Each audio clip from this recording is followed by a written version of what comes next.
Hi, this is Maggie. In this video, we'll learn to draw images in a pygame window. To begin, we'll just create a blank pygame window. I have a very simple program here that does that. At the top, under the docstring describing the program, I import the pygame library. Below that is code to create a window. pygame.display.setMode with the dimensions of the window in pixels as an argument to the function. I set the title of the window below that. Because pygame needs to be told to release its resources with the quit function, I wait for the user to press enter in the console and then tell pygame to quit. When I run this, it creates a window, but it isn't very happy about the console input command.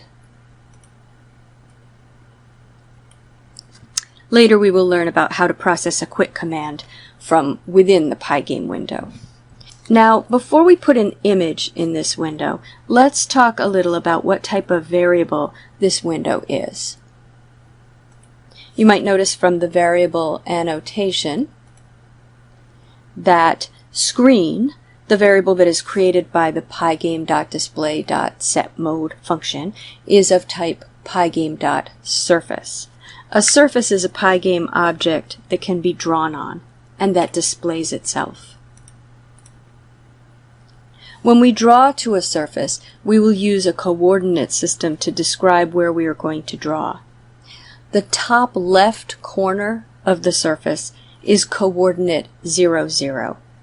Let's write a program to copy an image to the top left corner of our window, and then we will copy the image to a different location within the window to practice with the coordinate system. To do this, we will need an image to copy. This is the pygame image documentation.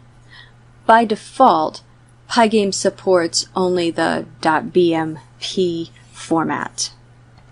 But with full image support, it can load other formats, including JPEG, PNG, and GIF. I have a tiny, approximately 10 pixel by 10 pixel, red star that is in the PNG format that I'm going to copy to this drawing. This is my little star at 300% of its actual size. To copy it, I need to load the PNG image in from the external storage into memory as another surface.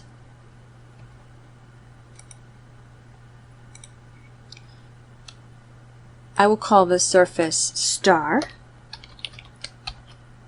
So I'll annotate that star : space pygame.surface.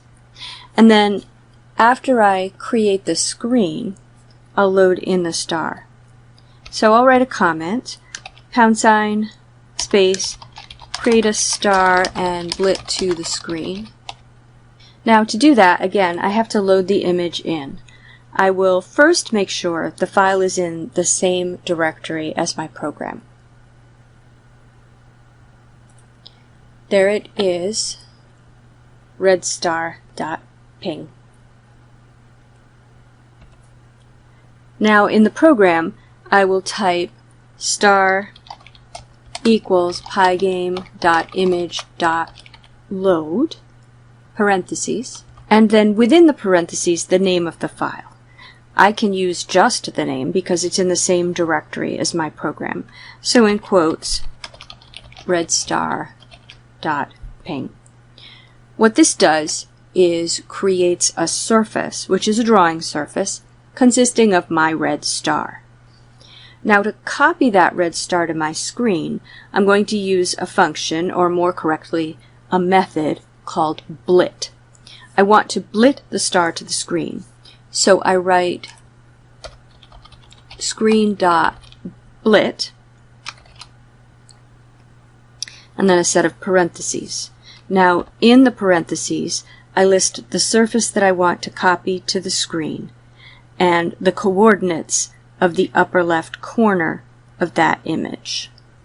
This image, which is figure 1.5 from the text, shows the blitting process. You have two surfaces. the one you're copying from and the one you're copying to. The one you're blitting or copying from is not affected by this operation. The one you're copying to will have its pixels drawn over where the copy is taking place. So my screen surface is just all black. Those black pixels will be replaced with the red star pixels from coordinate 0, 0 to approximately coordinate 10, 10, because that's the size of my image.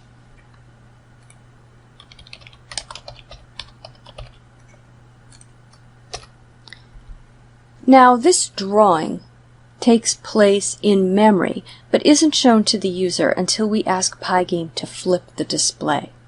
That means to take the off-screen drawing and put it on-screen. This is so the user doesn't see a flicker effect in a game. Everything is drawn off-screen and then replaced all in one step on-screen. So I type pygame.display.flip and the new image will be displayed. Let's run that.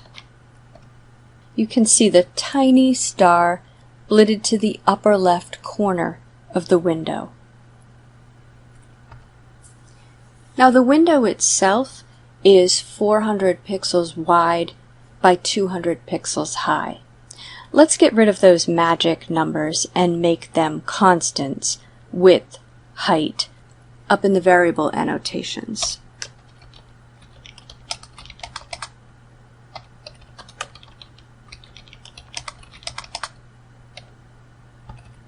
And then in the set mode command. That will make it easier to work with the width and height of the window and change it if we want to. It also makes the code easier to read. Let's blit a star in the lower right corner. What happens if we try to blit to width height?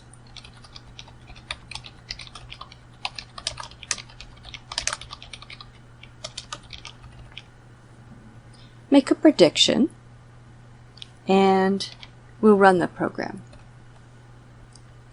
What do you see? I see my one star in the upper left, but nothing in the lower right. Is that what you predicted? Do you know why it happened? The coordinates we provide are the upper left coordinates of our image, and so the image was blitted off screen, just below and to the right of the lower right corner. The star is approximately 10 by 10. So let's try blitting to width minus 10, height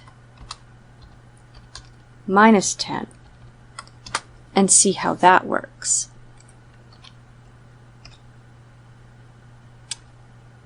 So that's better, and now we're back to using magic numbers.